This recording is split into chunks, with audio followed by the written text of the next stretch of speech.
cool, but I'm not.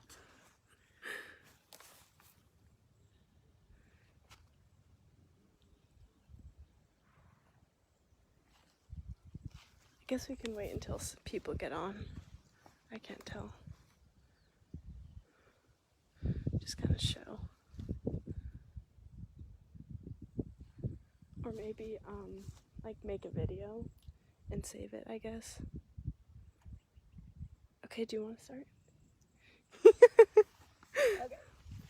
How about let's not do it where I'm like right in the sun, like right that's good. Is that good on the camera? Sorry, I've never done a Facebook Live before. My name's Sandy Lance, and I'm the owner, operator, farmer of Shamrock Acres, LLC. I started about 3 years ago growing. I did a lot of cut conferences before then, and I got really interested, and so I did a lot of research before I jumped in. First year I did just a small little patch, and then it just kind of took over from there. I now have quite a decent sized garden going, and that's kind of where I started with that. Yeah, that's me. Here is my garden. Let me just take you through a quick walkthrough. These are just your bachelor buttons with some scabiosa. We've got Ami Major and then Dara. And then we've got some feverfew. I think that's Virgo button, I don't know. And more feverfew. It's just beautiful.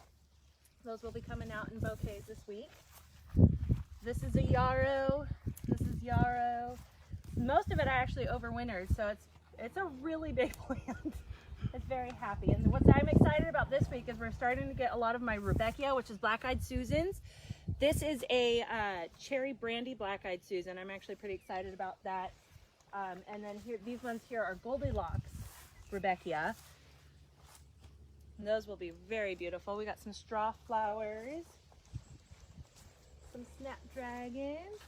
I was out here with my bucket earlier. I need to come back out and get some bugs.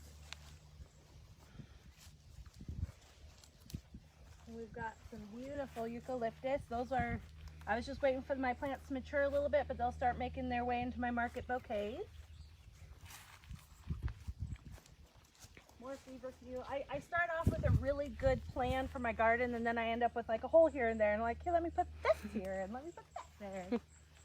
Some more blue plurum. That was my first thing that came up this spring. I'm sure a lot of you saw that.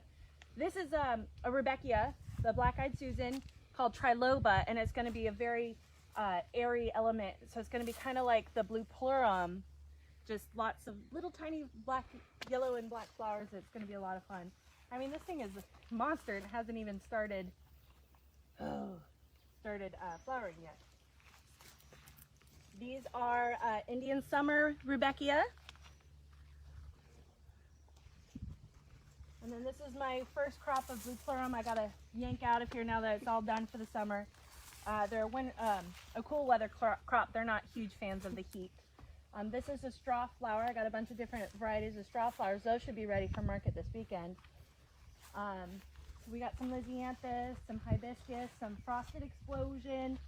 Some of this stuff I haven't grown before. I'm pretty excited about. Just watch your step, hop on over. So what does this do? The net? The net offers support, so you have nice long straight stems. You can kind of see up at like the yarrow, or even where the triloba is sticking out. If the wind comes, it's just going to knock it over, and then you're not going to have the nice long stems for arranging and such. This is, we're getting into our tender annuals, so this is all zinnias. I've got a bunch of different varieties. I got Benares Giants, I've got Zowie, Oklahoma White, some really kind of just funky different ones. More straw flowers, really starting to come in. I'm pretty excited about them. Apparently I got really excited about doing a bunch of Rebecca, because here's more. More zinnias. Like I said, I started off with a great plan in my head and having everything organized and simple, but that's how it goes, I guess. And then we've got some cosmos in here. They're really starting to cook. I'm going to have to start harvesting these here in a few minutes. These are all China asters. I haven't done China asters before, so it's been interesting trying to check those out. Zinnia, celosia.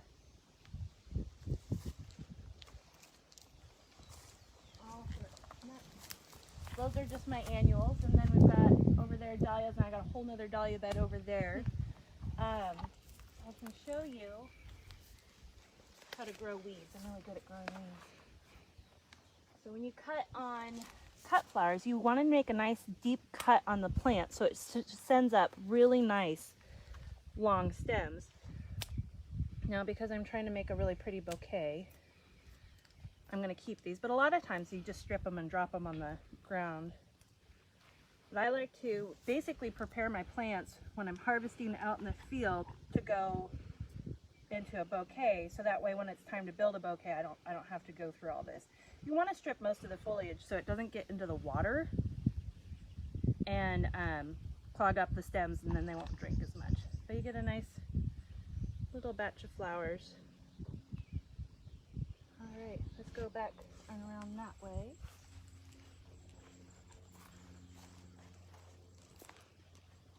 Are you planning on growing things over there? Yep, I'm going to be putting more zinnias, more basil, more celosia, a lot more like kind of filler stuff since I'm going to be getting my dahlias here soon.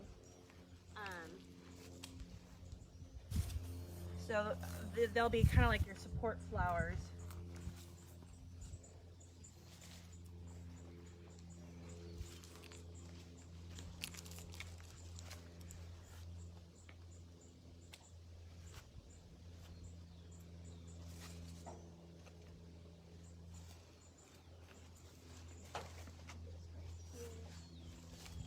I'm doing kind of an impromptu grab a random thing out of the garden, and I didn't really plan this bit ahead. So this zinnia is a little bit on the smaller side, but that's only because I didn't pinch it beforehand. So after I cut it, you see I did a nice deep cut in here, and I've got these little stems here that will then start shooting out more taller stems.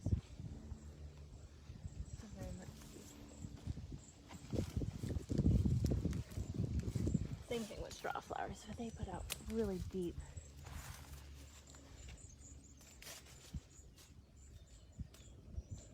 This isn't generally how I do market bouquets. Normally I just go through and then harvest everything, strip the foliage, and I'm just trying to throw something together while y'all can see. So with this, see how tall it is?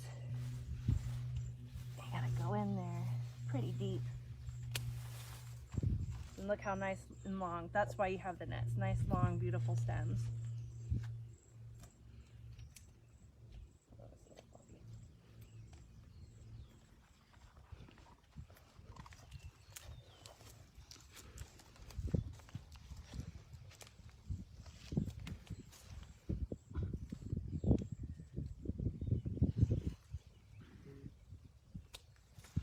All right.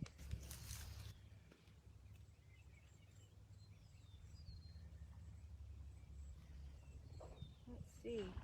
Let's grab some of the blue plum. This one you can see is a bit past. I waited too long to harvest it. These should all be bright and yellow, like these ones here. But that's how it goes sometimes. You can stay here, my friend. I don't use that many chemicals in my garden. I try to minimize because I've got kids and animals out here, so I try to not do that too much. So beneficial insects do a lot of good work around here. And I just learned about those ones today. Those are called soldier beetles, and they eat aphids and other annoying insects. So he can stay in my garden. I just noticed like Japanese beetles. I saw them on my triloba. I was just out here earlier today, and there they are. We'll grab this nice eucalyptus here. Eucalyptus also has a oil on it that sometimes people can find it, they can react to it. So you gotta be, generally you want to do this with gloves, but I don't plan to hike so.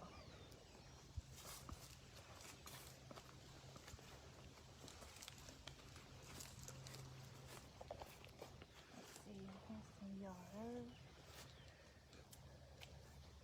All that foliage. So the less the plant has to hydrate, the better off your blooms are going to be. Normally these would go directly into my harvest bucket, which I do have up there. So that way they can just spend the next couple hours getting nice and nice and hydrated, so that way when you go directly into a bouquet, they're not doing this sort of thing.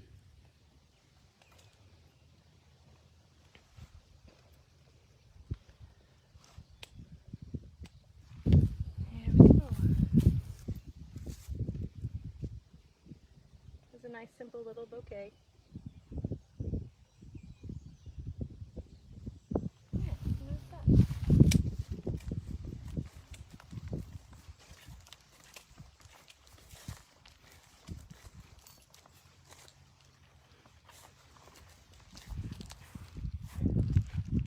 There we are.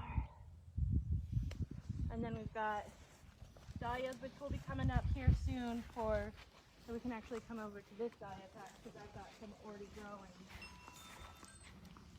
here. So these don't have quite the vase life as some of my annuals where they will go 7 to 10 days, maybe more. Some of these we'll be lucky if we get like 5 to 7 days out of them, but they're so pretty that when they're dahlias, everybody thinks they're beautiful. And I got this entire patch growing. I've never grown dahlias before, so it's a giant experiment. Anything I get out of it is good stuff.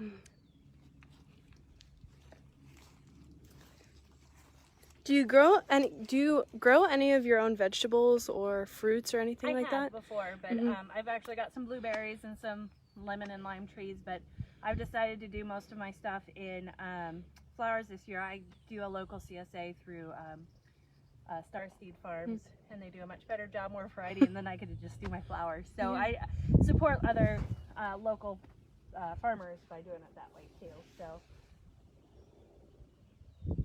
And what's going to go over here in the That's tarp? probably, that's just kind of my backup. If I wanted to put out more dahlias, there'd be more dahlias.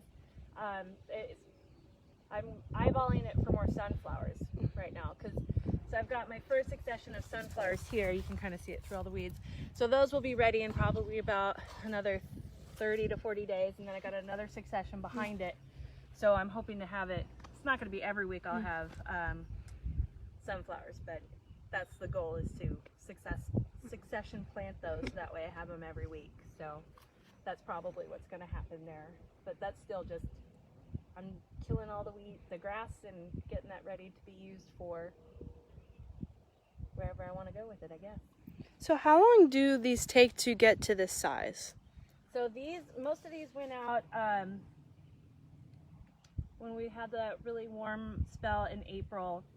So mid-April is when they were out, and they didn't get, June now, mid-June. So they shot up once the heat really started kicking in. They love heat, so they just started going. But they're not done yet. They're going to be getting up past here. It depends on the variety, which ones, how tall they're going to get, but they will get very big and very bushy. And how many times per year do they bloom? Once? Oh, they're continual bloomers. They'll bloom until the hard frost. So they'll keep going. They'll have a couple of cold nights, and then once the hard frost, it tells the plant to go dormant. They shut down, start really putting out their tubers, so that way they're ready to grow for next year. But they'll go all season. Most of my stuff is going to go, you can get multiple cuts off of each plant, except for my sunflowers, because those are a one and done kind of a thing. Some of my cool season flowers, you could get a couple cuts off of them, but then once the heat starts kicking in, they're just, which is kind of how I am in the summer, so kind of can't blame them. But so those will get pulled, and I'll put more tender annuals like the zinnias and the basil and celosia and stuff like that. So how do you protect the flowers from cold nights, like in the fall and I guess before the hard freeze? Well, I won't cover them at that point, because they should be really well established. But they do have frost cloths. So like that first bed we went down, I overwintered those plants. So I planted them in September, October, and then I covered them with a frost cover, and then just let them sit all winter, and pulled it off when they still like freezing temperatures. So once it stayed up over like 33 degrees, I think, something like that, 30. I don't know. That's when I pulled the hard frost off, or the hard frost cover. Good Lord. Pulled that all off and just let them brave the cold. So I have a question. Yes. How did you come up with the name Shamrock Acres? So that all goes back to my family because we're pretty proud of our Irish heritage, and you always picture the Shamrock Acres, and I was a 4-H kid, which yes I know is a 4-H clover, but Shamrock's clover, and my sister and I always had this idea of if we ever had a farm it'd be Shamrock Acres or Shamrock something, and then when I was trying to come up with a name I'm like, well, there we go, Shamrock Acres, so that's kind of where it came from. That's awesome. Do you have any shamrocks growing here? No, I do want some though. I have a lot of clover. Oh, this is great. You have a lot of land out here. This is great.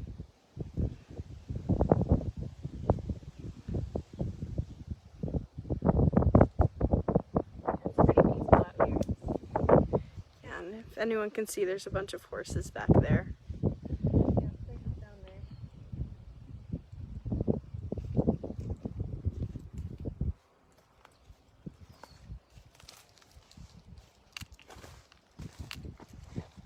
So do you make your kids pull the weeds? I don't make them, they just do it. They see me pulling stuff and then they start pulling stuff, whether it's good stuff or bad stuff, they help, and that's where it is. But we don't do too much in the way of weed management. Like, yeah, I'll go through like where my dahlias and pull some stuff, but you can see through my beds here, I have a little electric mower I take up and down, and I just mow that down, and then that way I can just strip my stuff in the field and just let it compost in the walkways. And then I have this is called Bio 360, and it's a corn husk byproduct, so this is 100% biodegradable, so I could just till it in. And I thought that was important, just trying to be a little bit on the sustainable side of it. And then the plastic you're on right now, that's just your regular plastic mulch, but you can reuse that year after, like I think some people get 5 years out of it, so I use that mainly to keep my irrigation lines from getting mowed over or grown over or anything along those lines. But that's pretty much it for weed management. So why are these in individual pots? That was, I got too many. And so I was like, I don't know what to do with these, and so these ones were my husband picked up from like Home Depot, so I can experiment on how to take root cuttings, which is the whole dahlia thing. I was like, first year doing dahlia, so I figured let's go 100% in and overload yourself with information so you feel like you know nothing. And then so I was like, oh, I'll do that, I'll do the rooted cuttings, that'll be great, I'll learn how to do that on something that I wasn't super stressed about reproducing, so if it did it, great, if not, no big deal. And then I chickened out and then just put them in pots. So that's why those are there. And as it is, those 2 beds down there you're asking, I do have quite a few dahlias that I had for backups to fill in any holes of any tubers that didn't produce anything, that I'll probably put out there instead of more pots. So that way they have their own drip line and all that stuff. So how did you get involved with the Remington Community Garden and the farmers market? Actually, Erica from Snake Oak Farm, she's just up the road from me here. She's been very supportive. Actually, 90% of my tubers came up from her last year because I helped do a dig with her. I helped dig up her tubers, and she gave me a ton just to get started. It was a great opportunity, and she's been so supportive, and that's one of the things I really admire about the flower community. They're all about, let's keep learning, let's do it together. So she's been so great. And she was the one that told me that Remington was having a farmer's market. It's like, all right, well, I guess I'll try that and see how we go. And that's just kind of snowballed from there, and now here I am. So how long have you been at the market? This is my first year doing the market. Yeah. Wow. So May 15th, when was our first market? That's how long. Wow, great. Yep. So do you want to tell them what you're going to be doing at the market this week? Oh, yeah, that's a great idea. We're going to be harvesting from here, and I'll have supplies available for people to learn how to build their own bouquet. I will supply all of the flowers, the filler, all of that fun stuff. And then if you want to build your own bouquet, you can, or you can just watch me to get some tips on how to build a market bouquet. and it will be super fun. So I'll be there. So, you know, naturally it's going to be a good time. Mm-hmm. Wonderful. Does anyone have any questions? Do you want to go like on the last little walk around? Last little one. Yeah, heck yeah.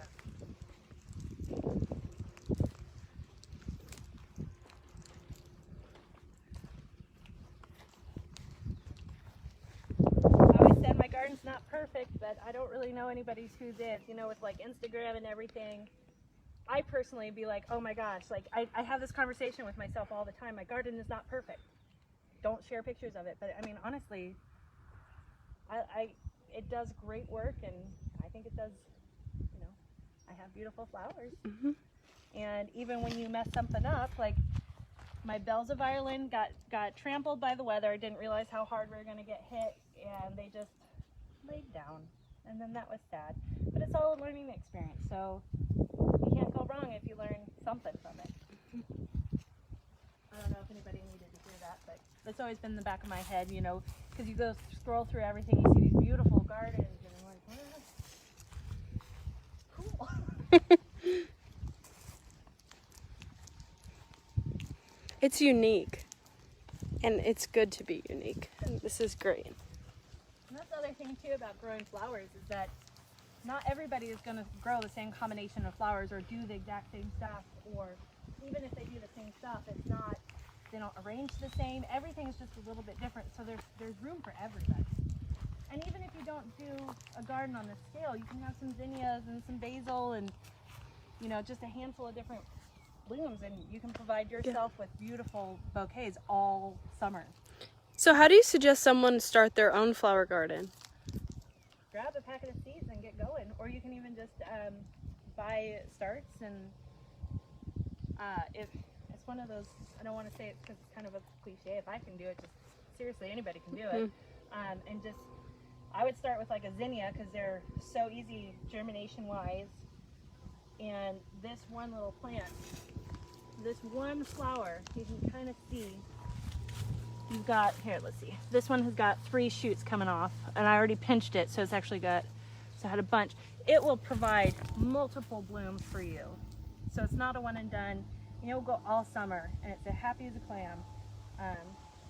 Get your hands on some flowers and just start growing. That's all there is to it. Oh, wow. That makes it sound so easy, but just feeding water. And most of these I did start from seed myself, but you can always buy plugs. You can always talk to one of us or like one of the flower farmer people, and I mean, I'd be happy to share plants, you know, stuff like that. How often do you water? It depends on what's happening that day. Most of these I do have to water, not this bed, but this bed, because it's got the plastic mulch. There's the only way, the plastic mulch is impermeable, so the rain won't get through the water. The rain won't get through the plastic mulch to water the plants. So those are every other day, every day, especially if it's hot. But like this bed is open, so it's just like a raised bed. But they have really deep roots, so that they're not every day. These ones they keep getting very frequently. It really kind of depends on the weather, and just kind of go from there.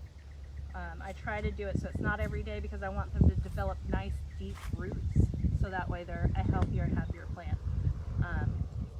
They're supposed to be getting fertilized every week. It's been a few weeks.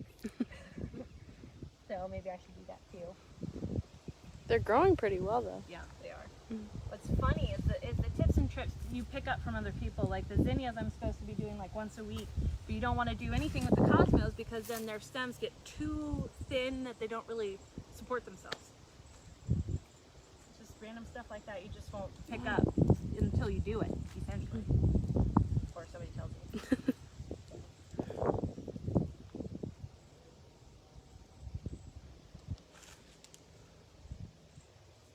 Yeah, this is great. The problem is every time I come out here I see something I gotta do, like attack bugs. Japanese beetles are moving in, so if anybody has anything, start looking now. I just come out with a study bucket and knock them off into my study bucket. I did that earlier today. How big are they? They're about that big. I saw some on the triloba. If you're really interested, we can show you again. That needs to get watered.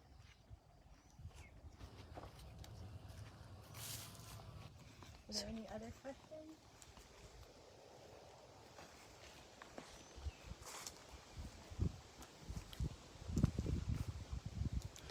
Why do you have the hay here? Weed barrier. It's hard for me to get, so you can, well, that's not really a great example because I don't have biofilm here, but you can see it will grow up onto the biofilm, and then when I'm mowing on it, it will shred it. So it's kind of like why I put it there. So I was using that as a weed barrier and some extra mulch. So that way I can mow out here, and if I chew up the straw, I don't care about that. And again, it's one of those things. I had a great plan. I was going to do all of it, and I was going to do that side, and you can see I only went to right over here. So I got an entire hay field over there I got to get to.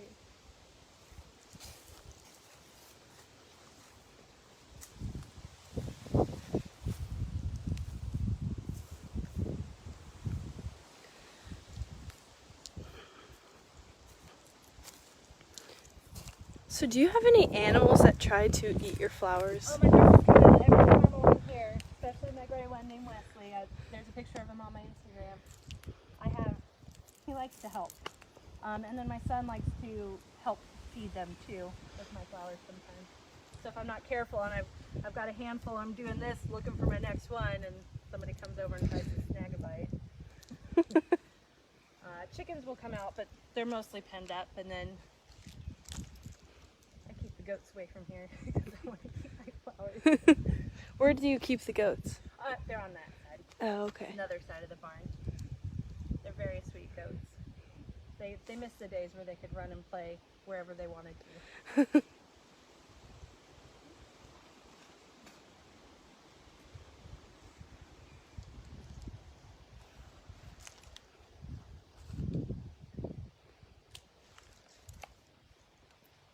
I can't stop. I keep looking at stuff. I gotta do things. Do you have anything else you'd like to tell them, or? No, I mean, I'm always around. I'll be at the market if anybody has any questions about anything. I'm more than happy to talk flowers with you guys. I'm always learning, so chances are you probably know more than I do, and I'm happy to learn. So, yeah. I think I did have something else I wanted to say, but I can't even remember what it is at this point.